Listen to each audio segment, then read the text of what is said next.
श्रीगणेशाय नमः। अस्य श्रीशुक्रस्तोत्रस्य प्रजापतिर्षिः अनुष्टुप्छन्दः शुक्रो देवता शुक्रवृत्त्यर्थे जपे विनियोगः। नमस्ते भार्गवश्रेष्ठ दैत्यदानवपूजित वृष्टिरोधप्रकर्त्रे च वृष्टिकर्त्रे नमो नमः। देवयाने पितस्तुभ्यं वेदिवेदाङ्गपारङ्गः परेण तपसा शुद्धः शङ्करो लोकसुन्दरः प्राप्तो विद्यां जीवनाख्यां तस्मै शुक्रात्मने नमः।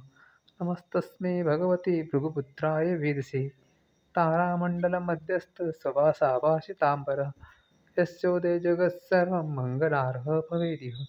अस्तं याते ह्यरिष्टं स्यात्तस्मै मङ्गलरूपिणे त्रिपुरावासेन दैत्यान् शिवबाणप्रपीडितान् विद्यया जीवश्चक्रो नमस्ते भृगुनन्दन ययातिग्रहयत्तुभ्यं नमस्ते कविनन्दन बलिराज्यप्रदो जीवस्तस्मै जीवात्मने नमः।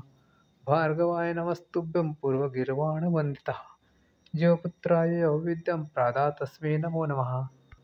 नमः शुक्राय काव्याय भृगुपुत्राय धीमहि नमः कारणरूपाय नमस्ते कारणात्मने स्तवराजमिमं पुण्यं भार्गवस्य महात्मना यः पठे शृणुयाद्वापि लभते वाञ्छितं फलम्।